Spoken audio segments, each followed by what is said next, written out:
अस्सलाम वालेकुम। कैसे हैं आप सब? आवाज़ आ रही है आपको मेरी? कुछ स्टूडेंट्स जो है मुझे यस का मैसेज करें चैट पे ताकि मुझे समझ आ जाए कि आपको मेरी आवाज़ आ रही है। लेक्चर भी अपलोड हो गया है, तो हम स्टार्ट करते हैं।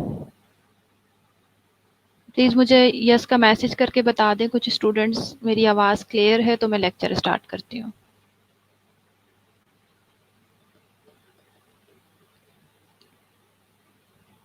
ओके, काफ़ी सारे स्टूडेंट्स का पॉजिटिव रिस्पॉन्स आया है। चलें अच्छा, हमने लास्ट फ्राइडे जो चीज़ें डिस्कस की थी, फर्स्ट लेक्चर था हमारा नर्सिंग एथिक्स के सब्जेक्ट का। थोड़ा सा हमने इंट्रोडक्शन लिया था एथिक्स के बारे में। आज जो हमारा सेकंड टॉपिक है वो हम स्टार्ट करने लगे हैं, that is ethical principles and theories. So first of all हम देख लेते हैं हमारे ऑब्जेक्टिव्स क्या हैं। At the end of this presentation, the learners will be able to discuss the ethical principles in healthcare, discuss ethical theories, enlist the ethical responsibilities of a nurse, and discuss the professional etiquettes for nurses. अच्छा, कुछ students कह रहे हैं कि voice clear नहीं है। आपके net का इशू है बेटा, इसको चेक कर लें। बाकी कुछ स्टूडेंट्स मुझे बताएं आवाज़ क्लियर है या सबको क्लियर नहीं आ रही आवाज़?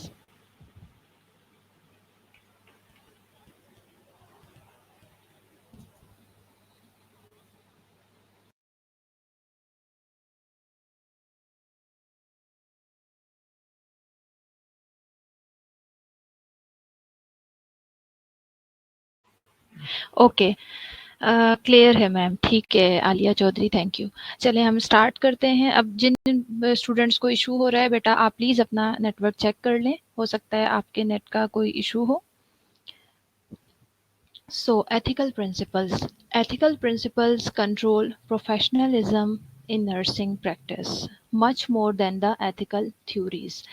जो ethical principles हैं, मैं आपसे लास्ट टाइम भी हमने डिस्कस की थी चीज़ें, वो सारी जितने भी हमारा नर्सिंग प्रोफेशन है उससे रिलेटेड मैं आपको एग्जांपल्स दूंगी ताकि हम इन चीज़ों को अच्छे से अंडरस्टैंड कर सकें। सबसे पहले तो हम ये देख लेते हैं कि प्रिंसिपल्स होते क्या हैं। जनरली अगर हम डिस्कस करें तो अगर हमारी नॉर्मल रूटीन में भी हम प्रिंसिपल का वर्ड यूज़ करते हैं। प्रिंसिपल मीन सिंपली हमारे उसूल, हमारे कुछ rules which we have to follow. इसके लिए ज़रूरी नहीं है कि मैं आपको वार्ड एरिया की एग्जांपल्स दूंगी, नर्सिंग प्रोफेशन की एग्जांपल्स दूंगी। Principles are everywhere.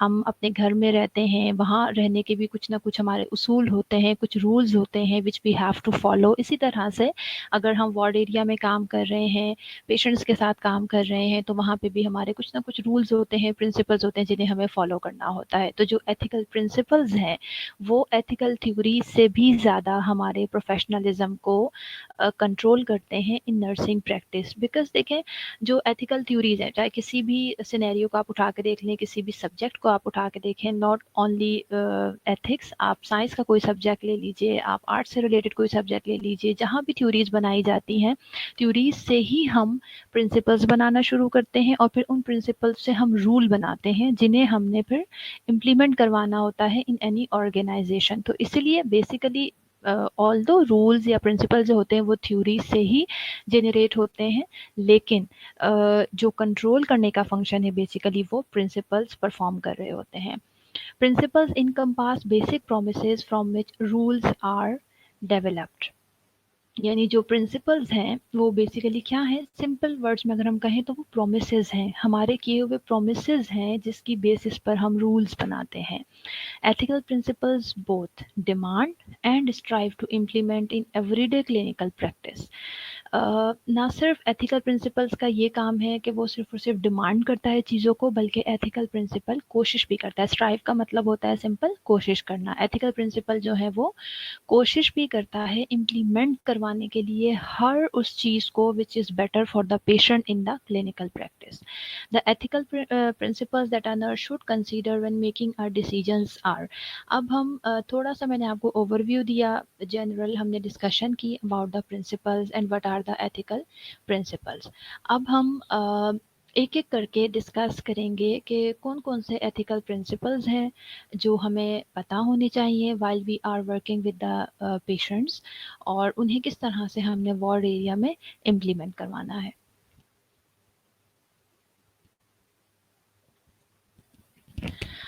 पहले हम लिस्ट देख लेते हैं प्रिंसिपल्स की जो हम डिस्कस करेंगे एक एक करके। Respect for persons, respect for autonomy, respect for freedom, beneficence, non-beneficence, veracity, justice, respect for patient's right, fidelity and confidentiality। अभी हमने डिस्कशन की है, general discussion about the ethical principles. आप मुझे प्लीज़ बताइए आपको क्लियर हो गया है? कोई क्वेरी है किसी की तो आप मुझसे पूछ सकते हैं।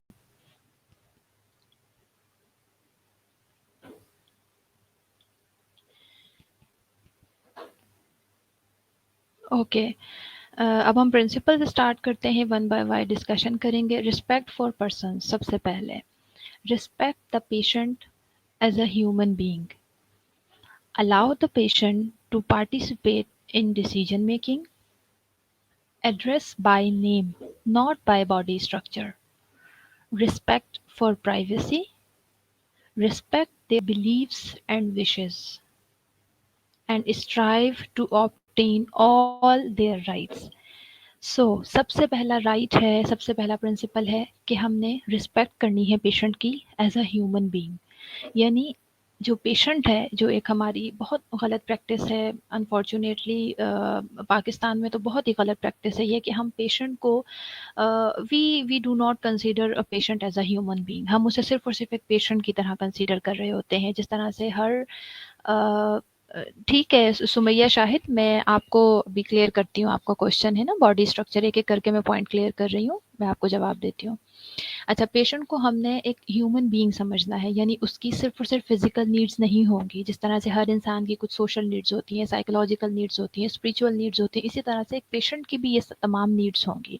तो हमें अपने पेशेंट को एक ह्यूमन बीइंग समझना है और एक इंसान समझते हुए हमने उसकी रिस्पेक्ट करनी है। उसके बाद बहुत इंपॉर्टेंट चीज़ है कि जो भी डिसीजन मेकिंग करनी है आपने पेशेंट से रिलेटेड, जो भी डिसीजन मेकिंग है उसमें आपने पेशेंट को फुली अलाउ करना है कि वो अपने डिसीजंस खुद करे। जो भी एडल्ट पेशेंट है, कॉन्शियस पेशेंट है, फिजिकली मेंटली स्टेबल है वो पेशेंट, ये उसका राइट है कि उसे डिसीजन मेकिंग अलाउ की जाए। अब वो डिफरेंट डिसीजंस हो सकते हैं। देखें, आप पेशेंट के लिए कोई मेडिसिन स्टार्ट करना चाह रहे हैं, it's right of the patient कि आप उसे क्लियर बताएं कि आपको ये मेडिसिन फिजिशियन ने प्रिस्क्राइब की हैं, इस मेडिसिन की ये साइड इफ़ेक्ट्स हो सकते हैं, इस मेडिसिन को खाना आपके लिए इसलिए ज़रूरी है कि इससे आपको ये बेनिफिट्स हो सकते हैं। उसके बाद it's up to the patient कि वो उसको एक्सेप्ट करता है या रिजेक्ट करता है। और अनफॉर्चुनेटली हमारे यहाँ बिल्कुल भी ये प्रैक्टिस फॉलो नहीं की जाती है, बिल्कुल भी पेशेंट के राइट्स का ख्याल नहीं रखा जाता। डिसीजन मेकिंग में तो बिल्कुल हम पेशेंट को शामिल नहीं करते हैं, and this is very wrong. Address by name, not by the body structure. जो पेशेंट है उसको उसके नाम के साथ बुलाएं सबसे पहले। ये बहुत जिस तरह से whether you are working with your colleagues, whether you are working with the patient, आप हर शख्स को उसके नाम से बुलाएं, उसकी डेजिग्नेशन से बुलाएं, not by assign bed number. जिस तरह से बहुत गलत प्रैक्टिस हमारे कंट्री में होती है कि हम पेशेंट को उनके बेड नंबर इवन ओवर देते हुए हम पेशेंट के सामने खड़े होकर बता रहे होते हैं, हाँ फलां बेड नंबर है, फलां बेड नंबर है। मतलब व्हाट इज़ दिस? ये बिल्कुल गलत प्रैक्टिस है और according to the ethical principle ये बिल्कुल गलत है। आपका क्वेश्चन था सुमैया शाहिद, बॉडी स्ट्रक्चर का ये मतलब है कि हमारे पास जो पेशेंट एडमिट होते हैं, जैसे फॉर एग्जाम्पल कोई एम्पुटेशन का पेशेंट है या किसी स्पेसिफिक डिजीज के साथ पेशेंट एडमिट हुआ है, तो हम अनफॉर्चुनेटली पेशेंट को बेड के अलावा उसका जो बॉडी स्ट्रक्चर होता है, यानी इस तरह से ओवर में हैंड ओवर कर रहे होते हैं, इस तरह से हम उसे कॉल कर रहे होते हैं कि हाँ जी वो लेग एम्पुटेशन वाला पेशेंट जो है, हाँ जी वो HIV पॉजिटिव वाला पेशेंट जो है। तो इस तरह से हमने पेशेंट को नहीं बुलाना। This is not the way to respect any human being. Next is respect for privacy. Privacy बहुत ज़रूरी है। जिस तरह से मैंने आपको बार बार कहा कि सबसे पहले ज़रूरी है कि हमने अपने पेशेंट को एक ह्यूमन बीइंग समझना है। जिस तरह से किसी भी ह्यूमन बीइंग के लिए आप खुद को सोचिए, आपके लिए आपकी प्राइवेसी कितनी इंपॉर्टेंट है। जिस तरह से किसी भी ह्यूमन बीइंग के लिए प्राइवेसी बहुत इंपॉर्टेंट है, बिल्कुल उसी तरह से पेशेंट की प्राइवेसी बहुत ज़रूरी है। आप पेशेंट के साथ कोई भी प्रोसीजर परफॉर्म कर रहे हैं, पेशेंट का आपको लगता है कुछ ऐसा है कि आपने उसके प्राइवेट एरियाज़ ओपन करने हैं या कुछ भी इस तरह से, तो आप पेशेंट कर्टन्स आप करें, पेशेंट से परमिशन लें, पेशेंट को प्रॉपर्ली बताएं, उन्हें इंश्योर करें कि हाँ आपकी प्राइवेसी का ख्याल रखा जाएगा। सिर्फ उतना एरिया एक्सपोज करें जितना हमें नीडेड है, कम्प्लीटली पेशेंट के क्लोथ्स ऑफ नहीं करने, इन सारी चीज़ों का ख्याल करना, दिस कम्स अंडर प्राइवेसी। जी गुले लाला, यहाँ पेशेंट को कुछ नहीं पता होता। जी बिल्कुल ठीक कह रही हैं आप। यही बात मैंने आपसे कहा कि अनफॉर्चुनेटली हमारे कंट्री में ये बहुत गलत प्रैक्टिस है। इवन अगर हम कोई बहुत बड़े हॉस्पिटल्स में, सिर्फ गवर्नमेंट हॉस्पिटल्स की बात नहीं कर रही हूँ, अगर हम किसी बड़े बड़े प्राइवेट हॉस्पिटल्स में भी देखें तो वहाँ भी ऐसा ही है कि पेशेंट को कुछ भी नहीं मालूम होता और हम उसके साथ जो दिल चाहे कर सकते हैं, और वेदर फिजिशियन है या नर्सेज है, तो this is very wrong. Even patient के अटेंडेंट्स को भी कुछ नहीं पता होता। This is wrong practice. Okay, next is respect their beliefs and wishes. बहुत ज़रूरी है, अभी बताया आपको कि उनकी स्पिरिचुअल नीड्स का भी ख्याल रखना है। उनके बिलीव्स क्या हैं, चाहे एक तो किसी भी रिलीजन से उनका ताल्लुक है, प्लस रिलीजन के अलावा उनके बिलीव्स क्या है, वो कुछ भी कहते हैं। उनका बिलीफ, जैसे बीइंग अ मुस्लिम हमारा बिलीफ है कि दुआओं में बहुत असर होता है, हम अपने मरीजों के लिए, अपने पेशेंट्स के लिए दुआ करते हैं। अब अगर कोई इस चीज़ को कोई किसी और मज़हब से ताल्लुक़ रखता है और अगर इस चीज़ को एक्सेप्ट नहीं करता, तो इट डज़न्ट मीन कि आप पेशेंट के सामने खड़े होकर बोलेंगे कि नहीं जी आप तो फजूल बातें कर रहे हैं और ऐसा कुछ नहीं होता। रॉन्ग। पेशेंट के बिलीफ की रिस्पेक्ट करनी है और इसी तरह से उनकी विशेज़ जो हैं उनका ख्याल रखना है। Then strive to obtain all their rights. कोशिश करनी है, सबसे ज़्यादा नर्स का ये रिस्पॉन्सिबिलिटी है कि वो कोशिश करे। स्ट्राइव मीन्स एटलीस्ट कोशिश करे कि जो पेशेंट है उसके तमाम राइट्स वो ऑब्टेन कर सके, उसके तमाम राइट्स को वो फुलफिल कर सके। Right to be informed, right to get oriented and right to refuse और एक्सेप्ट द ट्रीटमेंट। अभी डिस्कस कर चुके हैं यही कि ये it's right of the patient के उसे इन्फॉर्म किया जाए अबाउट ईच एंड एवरीथिंग। कोई प्रोसीजर परफॉर्म करना है, even you are not allowed to hold the hand of the patient, कि अगर पेशेंट को इवन आपने हाथ भी लगाना है, उसे कैनुलेशन भी करनी है, तो आपने उसे इन्फॉर्म करना है, प्रॉपर आपने उसको बताना है कि हम आपके साथ ये प्रोसीजर परफॉर्म करने लगे। इसी तरह से राइट टू गेट ओरिएंटेड बहुत ज़रूरी है। आईसीयू में हमारे पास पेशेंट दो किस्म के ओरिएंटेशन बहुत ज़रूरी है। जैसे ओरिएंटेड होना चाहिए पेशेंट को to the time place, patient को पता हो वो किस जगह पे एडमिट है, पेशेंट को आपका वेदर आईसीयू में पेशेंट एडमिट है या कहीं भी है, तो इन चीज़ों का ख्याल रखना बहुत ज़रूरी है कि आप एक घड़ी वहाँ पे ज़रूर मौजूद हो ताकि पेशेंट को टाइम से ओरिएंटेशन होती रहे कि क्या टाइम हुआ है। इसी तरह से कर्टन्स हैं अगर, तो सनलाइट का पेशेंट को पता लगना चाहिए, दिन रात ये सारी चीज़ों से ओरिएंटेशन होना पेशेंट की बहुत ज़रूरी है। और इसके साथ साथ पेशेंट जिस जगह पे मौजूद है वहाँ के लोगों के साथ, वहाँ के वार्ड, जिस वार्ड में एडमिट है उस पूरे वार्ड से उसका ओरिएंटेड होना बहुत ज़रूरी है। राइट टू रिफ्यूज़ और एक्सेप्ट द ट्रीटमेंट, जिस तरह से पहले डिस्कस किया कि किसी भी किस्म की कोई ट्रीटमेंट है उसके लिए इट्स पेशेंट्स राइट कि वो उसको लेने के लिए रिफ्यूज़ कर सकता है या फिर एक्सेप्ट कर सकता है। अब हम नेक्स्ट प्रिंसिपल डिस्कस कर लेते हैं, that is respect for autonomy. बहुत इंपॉर्टेंट प्रिंसिपल है। पहले ऑटोनॉमी के वर्डली मीनिंग हम देख लेते हैं। Autonomy is for self rule. Autonomy का मतलब सिंपल क्या है, सेल्फ रूल। सेल्फ रूल मतलब कि खुद के ऊपर हुक्मरानी करना। ठीक है, तो खुद के ऊपर हुक्मरानी करना सिंपल क्या मतलब है कि आप अपने लिए अपने डिसीजंस मेकिंग जो है अपनी ज़ात के लिए खुद कर सकें। एक और जो वर्ड यूज़ होता है for the autonomy, that is self determination. बहुत इंपॉर्टेंट है। सेल्फ डिटर्मिनेशन हर शख्स के लिए बहुत ज़रूरी है, चाहे वो पेशेंट हो या पेशेंट ना भी हो। सेल्फ डिटर्मिनेशन का क्या मतलब होता है, टू नो योर सेल्फ। आप खुद को जान सकें, हु यू आर। जब तक आप खुद को, और आप किस तरह से खुद को जान सकते हैं, when you know your rights. So जब आपको पता होगा that who you are and what are your rights, तो फिर आप किसी से अपने राइट्स के लिए बात कर सकते हैं। So we have an obligation as a nurse to respect the autonomy of other persons, which is to respect the decisions made by other people concerning their own lifes. ये हमारी ऑब्लिगेशन है, हमारी रिस्पॉन्सिबिलिटी है कि हम दूसरे लोगों की रिस्पेक्ट करें करें, किस तरह से रिस्पेक्ट करें कि वो अपने लिए जो भी डिसीजंस कर रहे हैं हम उन्हें उनके डिसीजंस में सपोर्ट करें, उनके साथ खड़े हों उनके डिसीजन मेकिंग में। जिस तरह से हम पेशेंट के पॉइंट ऑफ व्यू से बात करें तो ये पेशेंट्स के लिए ऑटोनॉमी क्या होगी, पेशेंट के लिए ऑटोनॉमी उस वक्त होगी कि जब पेशेंट अपने डिसीजंस खुद कर सकेगा। ठीक है, it gives us a negative duty not to interfere with the decisions of competent adults and a positive duty to empower others for whom we are responsible. Respect for autonomy being a nurse हमें दो किस्म की duties provide कर रहा है, one is negative duty and one is positive duty. Negative duty हमारी ये है कि हमने इंटरफेयर नहीं करना with the decisions of the competent adult. हमारे पास जो पेशेंट्स हैं if they are competent, they are physically okay हैं, मेंटली ओके हैं, साइकोलॉजिकल ओके हैं, तो हमने उनके जो डिसीजन हैं वो जब उन्होंने डिसीजन कर लिया है तो उसमें हमने इंटरफेयर नहीं करना। ठीक है, और इसके साथ साथ हमारी एक पॉजिटिव ड्यूटी भी है कि वो सब लोग जिनके लिए हम रिस्पॉन्सिबल है, for whom we are responsible for our patients. अगर उन्होंने कोई डिसीजन किया है तो हम उसे इम्पार करें, यानी हम उनके डिसीजन को सपोर्ट करें।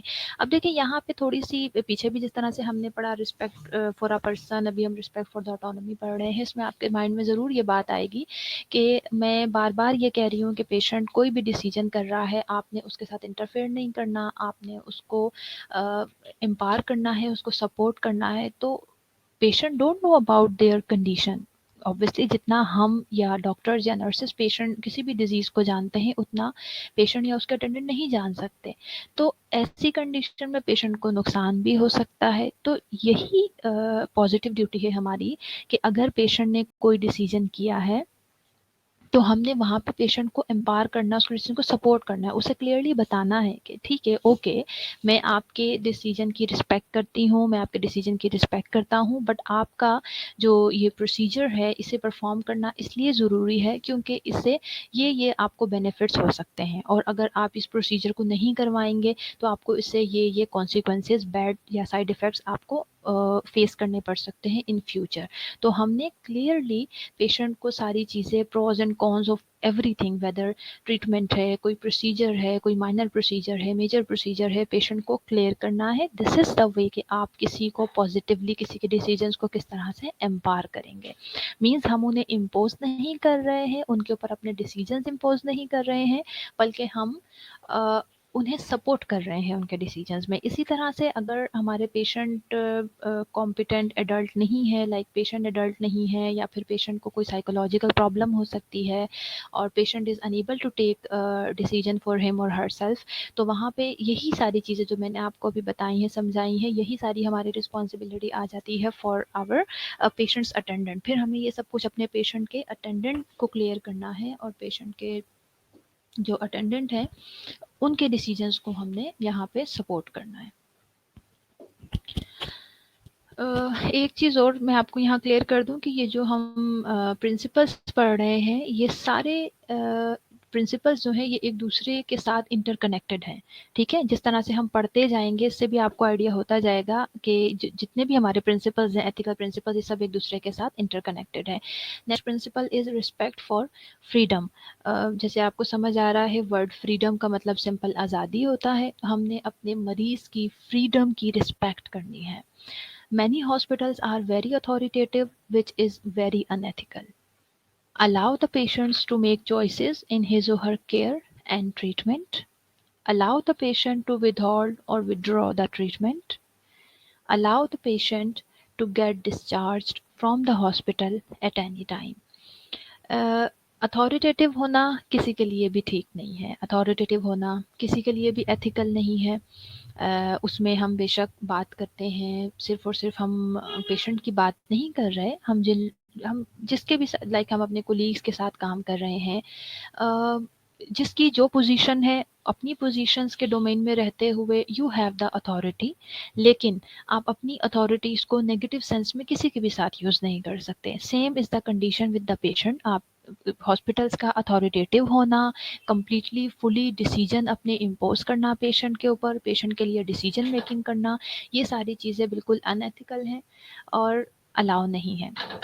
Allow the patient to make choices. वही बातें रिपीट हो रही हैं because they are interconnected with each other, के पेशेंट की जो ट्रीटमेंट से रिलेटेड चीज़ें हैं, केयर से रिलेटेड चीज़ें हैं, उस सब ने आपने पेशेंट को चॉइसेस देनी है कि वो खुद से डिसीजन मेकिंग करे। आप उन्हें चॉइसेस दे सकते हैं। और allow the patient to withhold और विदड्रॉ द ट्रीटमेंट इसी तरह से। और अगर पेशेंट डिस्चार्ज होना चाहता है from the hospital at any time, तो बिल्कुल आपने, अब देखिए उसमें दो तीन यहाँ पे क्वेश्चन भी आया है मेरे पास गुले लाला का, कि जो कोरोना के पेशेंट्स हैं उन्हें जाने देना चाहिए हॉस्पिटल से। बिल्कुल आपका बहुत वैलिड क्वेश्चन है। मैं यही आपसे आपको बताने लगी हूँ। अभी जिस तरह से मैंने पिछली साइड में आपको बताया कि पेशेंट कोई भी डिसीजन लेता है, कोई भी डिसीजन लेता है पेशेंट, तो उस वक्त हमने उसे पॉजिटिवली सपोर्ट करना है। और पॉजिटिव सपोर्ट का क्या मतलब मैंने आपको बताया कि उसको तमाम कॉन्सिक्वेंसेस बताने हैं आपने, what is wrong what is right, ये आपने मरीज को समझाना है। यही नर्स का काम है। तो इसी तरह से कोरोना का पेशेंट है तो ऑब्वियसली वी नो कि एक पेशेंट जो कोरोना का है वो कितने लोगों को नुकसान पहुंचा सकता है। तो हमें ये सारी चीज़ें बताना बहुत ज़रूरी हैं। पेशेंट को, उसके अटेंडेंट को ये सारी चीज़ें समझाना बताना बहुत ज़रूरी है। और इस तरह से हम पेशेंट को फिर डिस्चार्ज नहीं कर सकते। अगर इस तरह का कोई पेशेंट है कि जिससे कोई पेंडेमिक डिजीज़ का ख़तरा नहीं है, कुछ इस तरह की चीज़ें नहीं है, सिर्फ और सिर्फ इट्सेल्फ, देखिए यहाँ पर जैसे आपने कोरोना की बात की, कोरोना एक पेशेंट की हद तक हम बात नहीं कर रहे, दिस इन्वॉल्व होल सोसाइटी। तो वहाँ पे हमारे रूल्स बिल्कुल चेंज हो जाते हैं बिकॉज़ हमें, सॉरी, बिल्कुल हमें अपनी सोसाइटी को सिक्योर करना है, सोसाइटी को सेव करना है। ठीक है? तो जहाँ पेशेंट की सिर्फ़ और सिर्फ़ अकेले बात आ जाती है, अगर कोई इस तरह की डिज़ीज़ नहीं है पेशेंट को, वहाँ पे भी इट्स आवर रिस्पॉन्सिबिलिटी। ये नहीं है कि पेशेंट ने कह दिया मुझे डिस्चार्ज होना है, या पेशेंट के अटेंडेंट ने कह दिया तो हम कहेंगे हाँ जी ठीक है, एथिकली दिस इज़ राइट, हम पेशेंट को डिस्चार्ज कर दें। नहीं, इवन पेशेंट किसी पेंडेमिक डिज़ीज़ का कॉज़ नहीं बन रहा, उसके बावजूद हमने पेशेंट को एक्सप्लेन करना है कि अगर आप अभी रुक जाइए, आपके 2 दिन हॉस्पिटल में रहना ज़रूरी है, या आपका ये प्रोसीजर रहता है, या आपका ये इन्वेस्टिगेशन होना ज़रूरी है, या आपकी ये मेडिकेशन बहुत ज़रूरी है, तो आपने ये सारी चीज़ें उससे क्लियर करनी है। फिर भी अगर पेशेंट एग्री नहीं होता, तो फिर आपको पता है कि ऑन रिक्वेस्ट पेशेंट को डिस्चार्ज किया जाता है। फिर वो हॉस्पिटल उस चीज़ के लिए रिस्पॉन्सिबल नहीं होता कि गॉड फॉरबिड अगर उस पेशेंट को कुछ हो जाता है तो उसके लिए फिर हॉस्पिटल रिस्पॉन्सिबल नहीं होता। ओके, आई होप क्लियर हो रहा है आप लोगों को।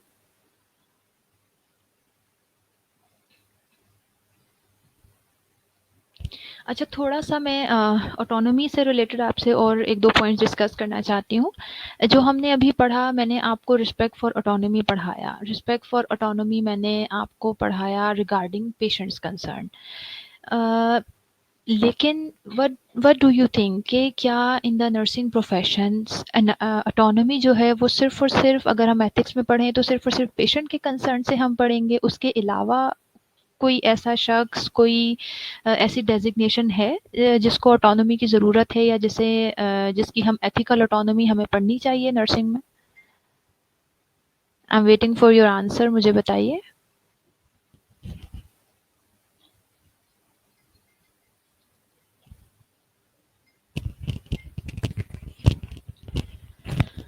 ओके, शायद मैसेजेस थोड़ा लेट आ रहे हैं, मैं आपसे डिस्कस कर लेती हूँ। ऑटोनॉमी मैंने आपको बताया कि autonomy concerning to the patient we have already discussed, but autonomy is very very necessary for a nurse herself or himself, for nursing profession himself or herself, for the co-workers we are working with them. हाँ गुलेलाला, आपने सही कहा, हम खुद भी और attendant भी और नर्सेस को ऑटोनॉमी की ज़रूरत है। बिल्कुल आपने करेक्ट जवाब दिया। अब हम थोड़ा सा डिस्कस कर लेते हैं पहले कि ऑटोनॉमी नर्सेस के कंसर्न क्या है। नर्सेस नर्सेस को ऑटोनॉमी की ज़रूरत है, सुमैया शाहिद का क्वेश्चन है। बिल्कुल यही मैं आपको बताने लगी हूँ सुमैया, कि जो नर्सेस हैं उनको उनको भी बिल्कुल ऑटोनॉमी की ज़रूरत है। किस सेंस में? सबसे पहले तो इस सेंस में दैट नर्सेस जो एक पुराना कॉन्सेप्ट था उसे अल्हम्दुलिल्लाह एजुकेशन ने बहुत चेंज किया है, नर्सिंग एजुकेशन ने बहुत चेंज किया है, कि nurses are not the assistant of any physician. Nurses जो हैं उनकी अपनी एक ऑटोनॉमी है, अपनी एक इंडिपेंडेंस है फॉर पेशेंट के लिए वो डिसीजन मेकिंग कर सकती है, उसे जो चीज़ बेनिफिट लगता है पेशेंट के लिए कि ये पेशेंट के लिए बेटर होगा, वो पेशेंट के लिए डिसीजन मेकिंग कर सकती है। This is the autonomy for the patient. सिर्फ और सिर्फ जो फिजिशियन है उनके ऑर्डर्स को फॉलो करना इज़ नॉट ऑटोनॉमी। ठीक है। इसी तरह से नर्स के इंडिपेंडेंटली जितने भी रोल्स हैं, वो जितने भी इंडिपेंडेंटली रोल्स परफॉर्म करती है, वो सारे के सारे ऑटोनॉमी ऑफ अ नर्स के अंडर आते हैं। ये सारे रोल क्या क्या है नर्सिस के रोल, मुझे कमेंट करके बताइए। आप लोग सब फंडामेंटल ऑफ नर्सिंग में पढ़ चुके हैं नर्सिस के इंडिविजुअल रोल।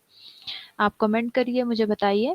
जैसे केयर गिवर है, एडवोकेटर है, कम्युनिकेटर है, एजुकेटर है, ये सारी चीज़ें क्या हैं? ये सब नर्सिस के इंडिविजुअल रोल्स हैं। नर्सिस अपनी मर्जी से इंडिपेंडेंटली ये सारे रोल्स परफॉर्म कर रही होती हैं।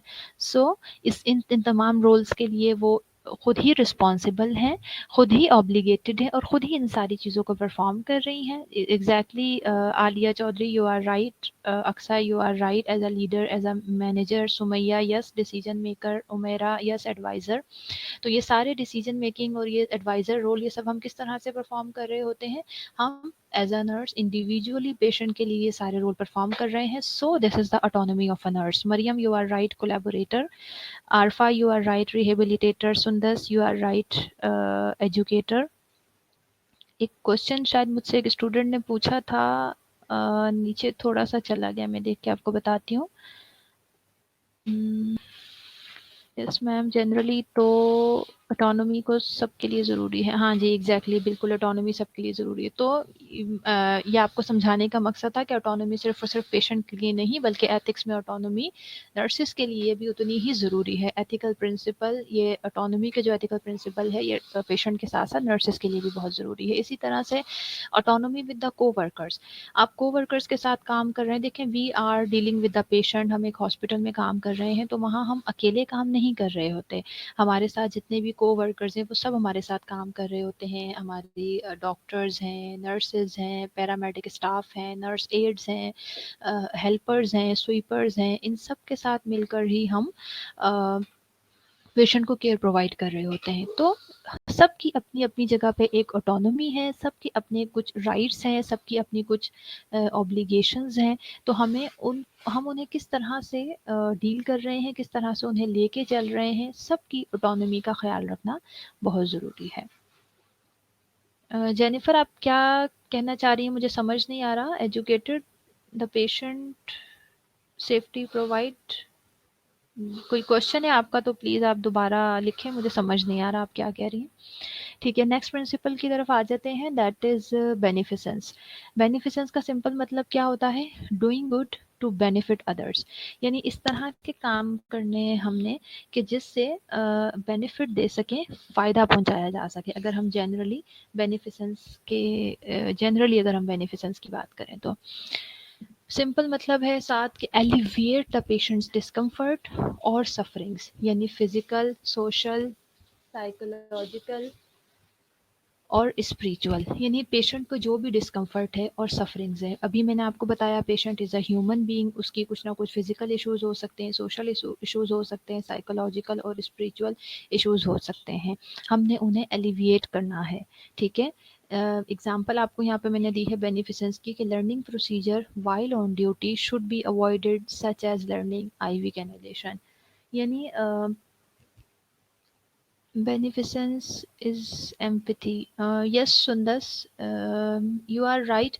Being empathetic can leads to beneficence, because जब तक sympathy is a different thing, you know, अगर आप empathetic होंगे किसी के लिए, तो obviously आप उसे सिर्फ और सिर्फ उसके benefits की बात करेंगे, उसे benefits provide करेंगे। So हमने बेनिफिसेंस का सिंपल ये मतलब है, इस एथिकल प्रिंसिपल का सिंपल ये मतलब है कि हमने सिर्फ और सिर्फ ऐसी चीज़ें करनी है कि जिससे हमारे पेशेंट को बेनिफिट हो। नंबर 2, पेशेंट का कोई भी डिस्कम्फर्ट है, वेदर उसकी कोई फिज़िकल नीड पूरी नहीं हो रही है, उसको कहीं पेन हो रहा है, उसकी कोई सोशल नीड्स पूरी नहीं हो रही हैं, जैसे हम पेशेंट के अटेंडेंट्स को उनसे अगर नहीं मिलने दे रहे हैं, या फिर कोई उनकी स्पिरिचुअल नीड्स हैं, उनकी रिलीजियस कोई नीड्स हैं, उससे रिलेटेड अगर वो नहीं फुलफ़िल हो रही हैं, तो पेशेंट ऑब्वियसली डिस्कम्फर्ट में होगा, पेशेंट सफ़र कर रहा होगा। तो हमें उसकी सफरिंग्स को ख़त्म करना है। एग्ज़ाम्पल है, कोई भी लर्निंग प्रोसीजर है। देखें हम अपनी नर्सेस को मोर स्पेसिफिकली मैं नर्सेस की बात करूँगी, हम अपने नर्सिंग स्टूडेंट्स को जो है कोई भी प्रोसीजर है हम स्किल्स लैब में उन्हें स्किल्स परफॉर्म करवाते हैं, उससे रिलेटेड पूरा प्रोसीजर उन्हें प्रैक्टिकली परफॉर्म करके दिखाया जाता है। इसके अलावा उसके जितने भी कॉन्सिक्वेंसेज हैं सब पढ़ाया जाता है अकॉर्डिंग टू द चेकलिस्ट। हम चीज़ों स्टूडेंट्स को जो है कोई भी प्रोसीजर है वो सिखाते हैं। ये सब करने का क्या मकसद होता है? ये सब करने का ये मकसद है कि हमने अपने पेशेंट को बेनिफिट देना है। ठीक है, कोई भी प्रोसीजर है अगर हम बहुत अच्छे से अपनी स्किल्स लैब में उसे परफॉर्म करने के लिए कॉम्पिटेंट इनफ हो जाएंगे तो फिर हम उसे पेशेंट के ऊपर जाके परफॉर्म करें। लेकिन अगर हमने उसे स्किल्स लैब के में अंदर परफॉर्म नहीं किया और हम उसको मतलब we are not competent enough, तो फिर दिस इज़ रॉन्ग कि हम जाके पेशेंट के ऊपर वो प्रोसीजर परफॉर्म करना शुरू कर दें।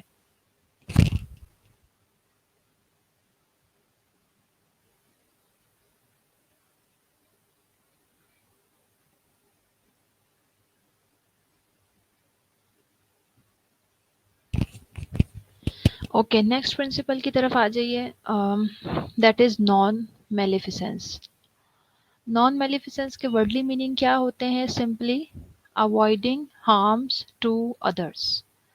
A nurse should must know and be able to anticipate the problems that may occur to the patients during treatment, such as bed sores in bedridden patients. अच्छा, नॉन मेलिफिसेंस का simple क्या मतलब है कि हमने हार्म अवॉइड करना है to the others, यानी हमारे पेशेंट हैं तो हमने उन्हें कोई भी नुकसान नहीं पहुंचाना। देखें, इन चीज़ों को थोड़ा सा अंडरस्टैंड करने की ज़रूरत होगी आपको।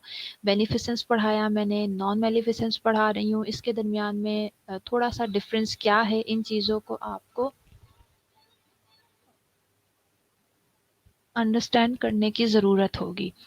अवॉइडिंग हार्म टू अदर्स है कोई भी किसी भी किस्म का नुकसान हमने अपने जो पेशेंट है उसको नहीं पहुंचाना।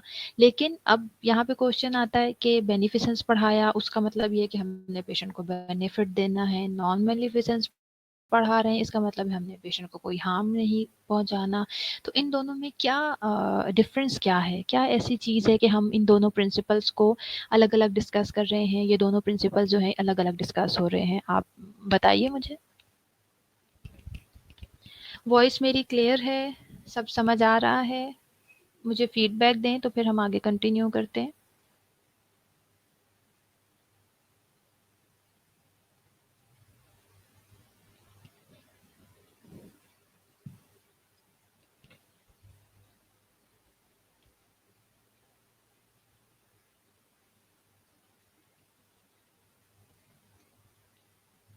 ओके, आई थिंक किसी की तरफ से आंसर नहीं आ रहा, मैं खुद ही आंसर दे देती हूँ। देखिए, नॉन मेलिफिसेंस और बेनिफिसेंस के दरमियान जो एक मेन डिफरेंस है जिस चीज़ को अंडरस्टैंड करने की ज़रूरत है, दैट इज़ एंटिसिपेशन। एंटिसिपेशन का क्या मतलब होता है? एंटिसिपेशन का मतलब होता है कि किसी भी चीज़ को, फ्यूचर में होने वाली चीज़ को प्रिडिक्ट कर लेना।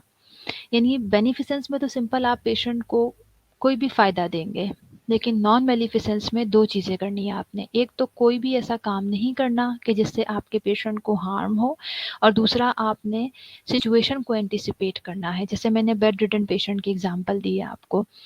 आपके पास एक पेशेंट है, वो बेड रिडन है। आपको बहुत अच्छे से पता है कि बेड रिडन पेशेंट के अंदर चांसेस होते हैं कि उन्हें बेड सोर्स बन सकते हैं।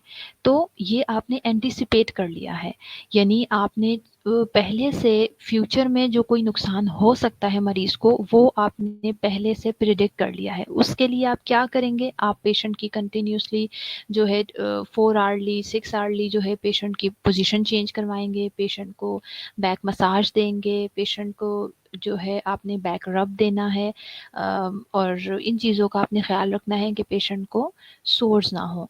तो this is the main difference. इसी तरह से अगर आपके पास कोई पेशेंट है, आपका अनकॉन्शियस पेशेंट है, जब आप पेशेंट के पास हैं या पेशेंट के, तो ठीक है, लेकिन अगर पेशेंट के पास अटेंडेंट मौजूद है, आप पेशेंट को छोड़ के चले गए, उसके बाद पेशेंट की आपने साइड रेल्स ऊपर नहीं की, ठीक है, आप ये सोच के चले गए कि जी पेशेंट के अटेंडेंट उसके पास बैठे हुए हैं, पेशेंट सेफ है, और अगर पेशेंट गिर गया तो यू विल बी रिस्पॉन्सिबल। इसमें आप बिल्कुल भी, you are obligated, you are responsible for your patient. आप बिल्कुल भी ये एक्सक्यूजेस नहीं दे सकते हैं कि पेशेंट जो है अनकॉन्शियस था तो कोई बात नहीं, पेशेंट के अटेंडेंट उसके पास मौजूद थी, इसलिए मैं सारे डिटेल्स ऊपर कहीं नहीं गई। तो नहीं एक्चुअली जैसे कोई है, एक और एग्जांपल है कि अगर पेशेंट के बेड के ऊपर, बेड साइड के ऊपर कहीं कोई हैवी मशीनरी, कोई हैवी इक्विपमेंट रखा हुआ है, तो ऑब्वियसली आप उसे वहाँ नहीं छोड़ेंगे, क्योंकि चांसेस है वो पेशेंट के ऊपर गिर सकते हैं। सो सिंपली आपने एंटिसिपेट करना है, बहुत विजिलेंट रहना है कि चीज़ों को एंटिसिपेट करके रखना है। कोई भी ऐसी चीज़ जो आपको नज़र आता है कि पेशेंट को नुकसान पहुंचा सकती है, तो उसके लिए आपने पहले से चीज़ों को प्रिडिक्ट करके पेशेंट को सेव करना है। अच्छा, अब हम थोड़े से आंसर्स पढ़ लेते हैं। सुमैया शाहिद ने कहा है in non maleficence, Sumaiya, non-maleficence, we do things like we should care patient to avoid complications. जी बिल्कुल सही है Sumaiya and Sundas. Beneficence is about our positive duty that to provide safety to the patient, and non-maleficence is negative duty. Sundas, हम इसे positive और negative में नहीं distinguish कर सकते। Basically both are in positive sense. Gulelala, yes you are right कि हमने complication से प्रिवेंट करना है चीज़ों को। जेनिफर प्लीज़ बेटा आप अपना नेट चेक करें, वॉइस बिल्कुल क्लियर है। सुमैया ने भी देखें कमेंट किया है वॉइस क्लियर है। तो जिन स्टूडेंट्स को वॉइस क्लियर नहीं आ रही है, प्लीज़ आप अपना नेटवर्क चेक करें, ठीक है। अब हम आगे चलते हैं नेक्स्ट प्रिंसिपल की तरफ, that is veracity.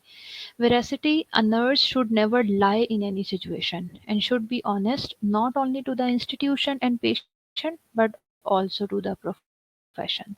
Such as never lie about the diagnosis. Veracity का simple wordly meaning ये होते हैं कि आपने कभी भी झूठ नहीं बोलना। Never tell a lie. किसी भी सिचुएशन में झूठ नहीं बोलना एंड ऑनेस्ट रहना है। ऑनेस्ट किसके साथ रहना है? सिर्फ इंस्टीट्यूशन के साथ नहीं, पेशेंट के साथ नहीं, सबसे पहले अपने प्रोफेशन के साथ, ठीक है। बिकॉज अगर आप अपने प्रोफेशन के साथ ऑनेस्ट होंगे तो अल्टीमेटली वो ऑर्गेनाइजेशन जिसके अंदर आप काम कर रहे हैं, आप उसके साथ भी ऑनेस्ट होंगे। आप वो पेशेंट जिनके साथ आप काम कर रहे हैं उनके साथ भी आप ऑनेस्ट होंगे। सो एग्जाम्पल यहाँ पे मैंने आपको दी है कि never lie about the diagnosis. ये भी एक बहुत गलत प्रैक्टिस है हमारे कंट्री में। पेशेंट को कोई भी डायग्नोसिस होती है पेशेंट से रिलेटेड, हम पेशेंट्स से डिस्कस नहीं करते, हम पेशेंट को नहीं बताते। गॉड फॉरबिड अगर किसी पेशेंट को ट्यूमर है तो हम सबसे पहले तो पेशेंट्स के जो अटेंडेंट होते हैं वो मना करते हैं कि जी हमारे मरीज को ना बताया जाए। और सम टाइम ये होता है कि फिर अटेंडेंट खुद भी पेशेंट से यही कहते रहते हैं कि नहीं, you will be all right, you will be all right. और इसी तरह से नर्सेज या डॉक्टर्स जो है वो भी पेशेंट से इसी तरह की बात करते हैं।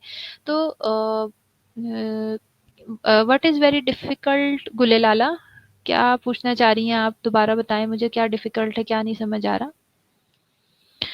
सो डायग्नोसिस के बारे में झूठ नहीं बोलना, नेवर टेल अ लाई, ये बहुत गलत प्रैक्टिस है जो हमारे यहाँ हो रही होती है। पेशेंट को ही नहीं पता होता। इवन सम टाइम तो जो सॉरी टू से, लेकिन हमारे कंट्री में यहाँ तक भी है कि पेशेंट सर्वाइव नहीं कर सकता, लेकिन सिर्फ और सिर्फ just for the sake of money hospitals में पेशेंट्स को रखा जाता है, पेशेंट्स के अटेंडेंट्स से झूठ बोला जाता है, पेशेंट से झूठ बोला जाता है just for the sake of money, just for the sake of profit.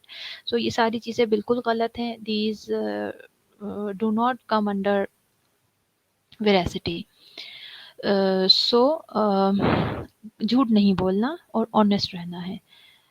Ma'am veracity very difficult, हाँ यस सुमेरा, जब हम वार्ड एरिया में काम कर रहे होते हैं, पेशेंट्स के साथ काम कर रहे होते हैं, रियल लाइफ सिनेरियोज में काम कर रहे होते हैं, वाकई में वेरासिटी बहुत मुश्किल होती है, बट वेरासिटी ही सबसे ज़्यादा इम्पॉर्टेंट है। देखें, टू बी ऑनेस्ट, अगर आप, ये सबसे ज़्यादा मैं समझती हूँ कि सबसे ज़्यादा इम्पॉर्टेंट चीज़ है। अगर आप अपने प्रोफेशन के साथ, अपनी ऑर्गेनाइजेशन के साथ, अपने पेशेंट के साथ सिंसियर हो जाएंगे, ऑनेस्ट हो जाएंगे, वेरासिटी के प्रिंसिपल को फॉलो करना शुरू कर देंगे, तो आप सोचें हर लेवल पे चीज़ें बेटर होना शुरू हो जाएंगी। सिर्फ और सिर्फ पेशेंट की केयर बेटर नहीं होगी। देखें, एक और एग्जांपल है, हम कोई जैसे हमने ओवर दिया है पेशेंट का, ठीक है, हमारी शिफ्ट खत्म हो गई, दूसरे पेशेंट का, हमने अपने पेशेंट का दूसरे स्टाफ को ओवर दिया है, हम वहाँ भी समटाइम झूठ बोल देते हैं। अगर हम भूल गए हैं पेशेंट की कोई मेडिकेशन करना, या हमारे पास टाइम नहीं था, तो हम अपनी मिस्टेक को एक्सेप्ट नहीं करते। ज़्यादा बेटर ये है कि आप अपनी मिस्टेक को एक्सेप्ट कर लें और ओवर में आप बता दें, ताकि उस पेशेंट को मेडिकेशन मिल सके, बजाय इसके कि आप झूठ बोल दें कि नहीं आपने मेडिसिन दे दी है और इस तरह से पेशेंट की मेडिसिन मिस हो जाए। सुंदर साहब क्या पूछ रही हैं, if relative expect to do from us like that.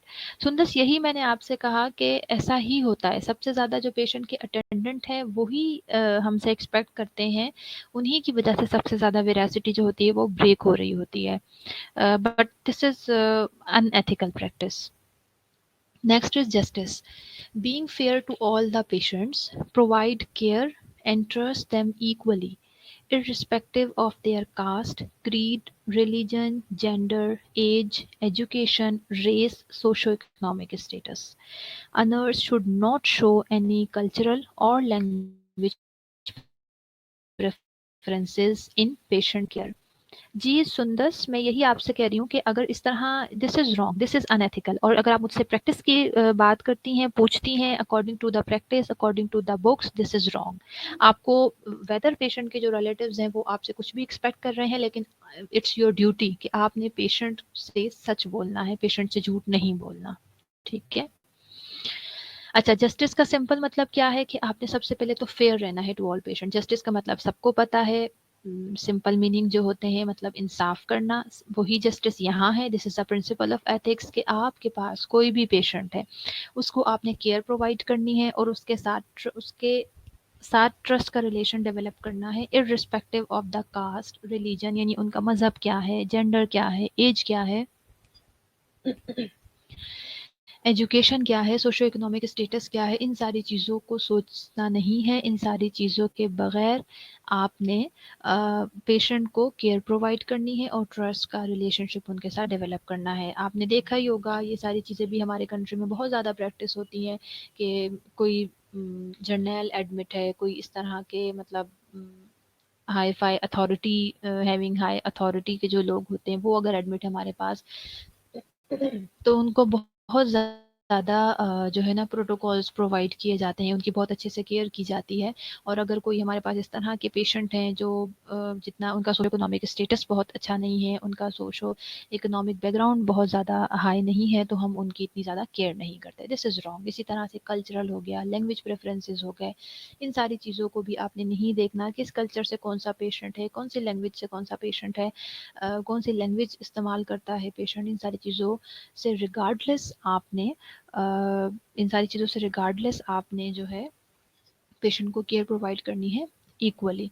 Ji गुलेलाला, protocol ही बता रही हूँ बेटा, प्रोटोकॉल यही है कि आपने पेशेंट से झूठ नहीं बोलना, आपके रिलेटिव कह रहे हैं तब भी आपने पेशेंट से झूठ नहीं बोलना, सॉरी पेशेंट के रिलेटिव कह रहे हैं।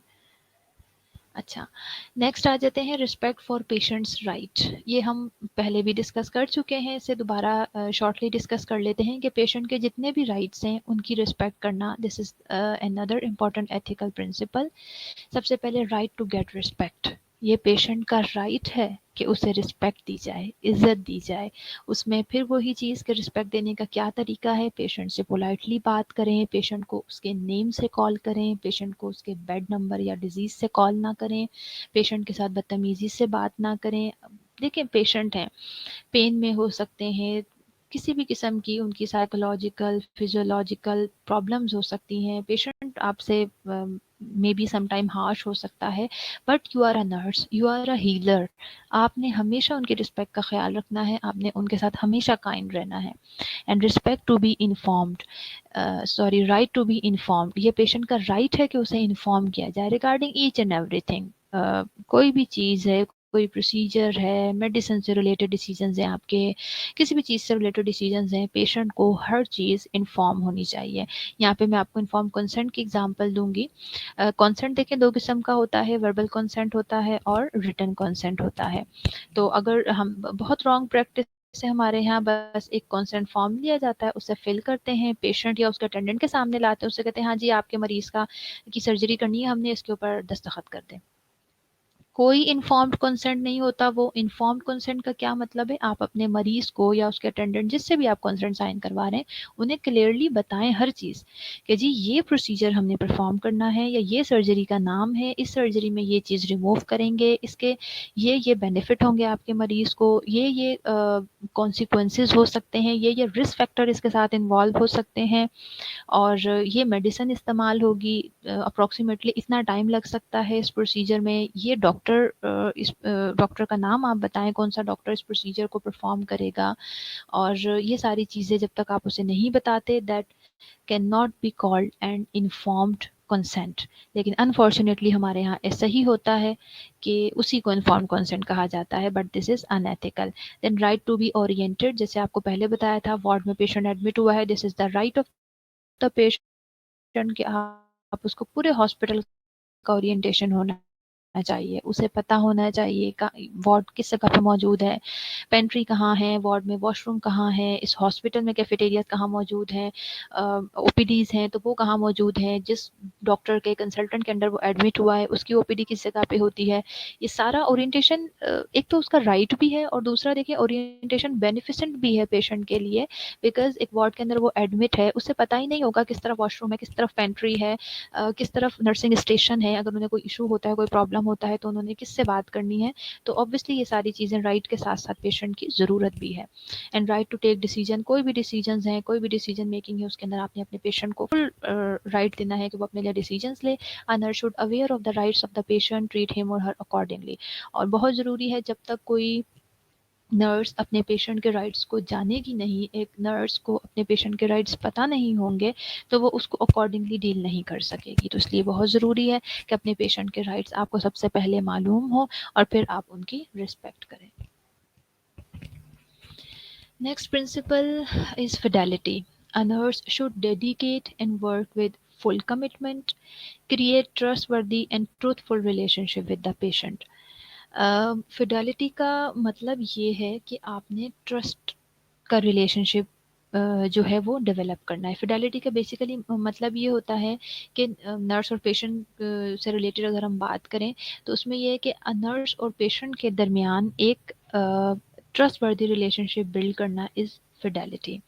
मीन्स अब देखें, कोई किसी के भी साथ आप सिर्फ नर्स और पेशेंट की बात ना करें, आप वैसे भी डिस्कस करें, अगर हम जनरली भी, हम किसी के भी ऊपर कब हमारा ट्रस्ट डेवलप होता है, अभी फिडेलिटी और कॉन्फिडेंशियलिटी जो है वो साइड बाय साइड चलेंगे। हम किसी भी शख्स के ऊपर ट्रस्ट कब करना शुरू करते हैं, या देखें, अगर हम हमारा पेशेंट है, हमें अपने बारे में कोई भी चीज़ बताता है, अपनी डिजीज़ से रिलेटेड कोई भी चीज़ बताता है, अगर हम 10 लोगों के साथ उसे डिस्कस करेंगे तो क्या कभी भी हमारे दरमियान एक ट्रस्ट का रिलेशनशिप बिल्ड हो सकेगा? कभी भी नहीं हो सकेगा। एक बहुत छोटी एक एग्जांपल मैं आपको दूँगी, वो बहुत छोटी-सी हमें दिखने में बहुत छोटी-सी चीज़ लगती है, लेकिन वो ट्रस्ट डेवलप करने के लिए बहुत ज़रूरी है। हम वार्ड एरिया में हैं, पेशेंट की मेडिकेशन कर रहे हैं, ठीक है, जनरल मेडिकेशन हम कर रहे हैं पेशेंट की। एक पेशेंट हमें कहता है कि मुझे पेन हो रहा है, ठीक है, मैं उससे कहती हूँ अच्छा ठीक है, मैं ये ज़रा मेडिसिन कंप्लीट कर लूँ तो मैं आपको पेन किलर लगा देती हूँ। अब मैंने अपनी मेडिसिन कंप्लीट कर ली, उसके बाद मैं जाके अपने नर्सिंग स्टेशन के ऊपर बैठ गई। 10 मिनट गुजरे, 15 मिनट गुजरे, आधा घंटा गुजर गया, मैं पेशेंट के पास नहीं गई, ठीक है, तो क्या वो पेशेंट मुझ पे कभी ट्रस्ट कर सकेगा? कभी भी नहीं करेगा। तो ये छोटी-छोटी चीज़ें होती हैं, मतलब फिडेलिटी का सिंपल मतलब ये है कि अपनी कमिटमेंट्स पूरी करनी है आपने।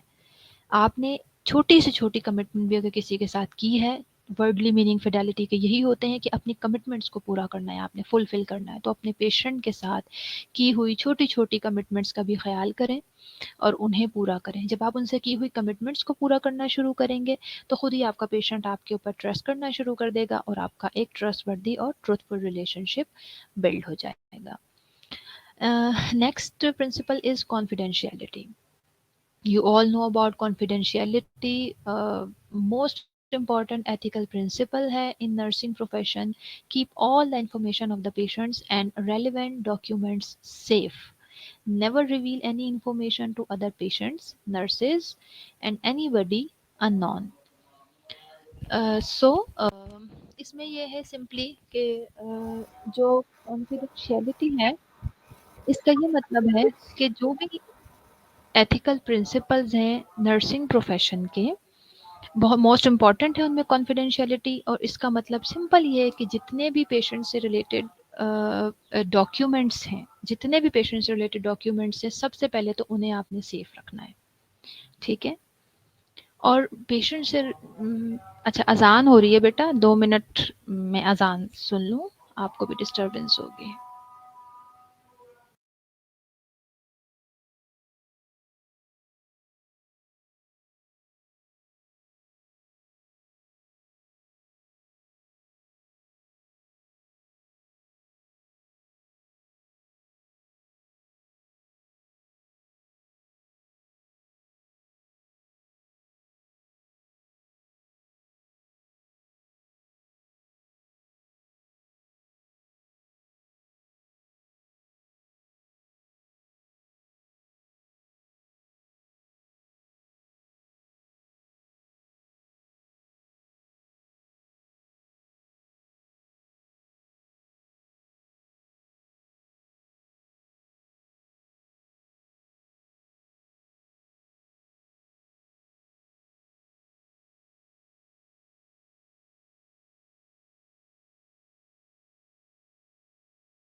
ओके, कॉन्फिडेंशियलिटी का सिंपल ये मतलब है कि आपने पेशेंट से रिलेटेड जितने भी डॉक्यूमेंट्स हैं उन्हें सेफ रखना है, और रिवील का सिंपल ये मतलब होता है कि आपने शो करना कोई भी इंफॉर्मेशन है पेशेंट से रिलेटेड, वेदर नर्सेज हैं, कोई भी शख्स है, आपने उसके साथ पेशेंट से रिलेटेड कोई भी इंफॉर्मेशन शेयर नहीं करनी। देखें, जो तो नर्सेज हैं, डॉक्टर्स हैं जो पेशेंट के साथ काम कर रहे हैं, ऑब्वियसली आपने उनके साथ तो ये चीज़ें शेयर करनी है, लेकिन ऐसा नहीं है कि हमारी जैसे this is very wrong practice कि अगर कोई पेशेंट किसी ऐसी डिजीज़ के साथ, कोई एचआईवी पॉजिटिव पेशेंट आ जाता है, इस तरह का कोई पेशेंट है हमारे पास आ जाता है, तो पूरे हॉस्पिटल में जो है उसको नशर किया जा रहा होता है, बताया जा रहा होता है। This is wrong.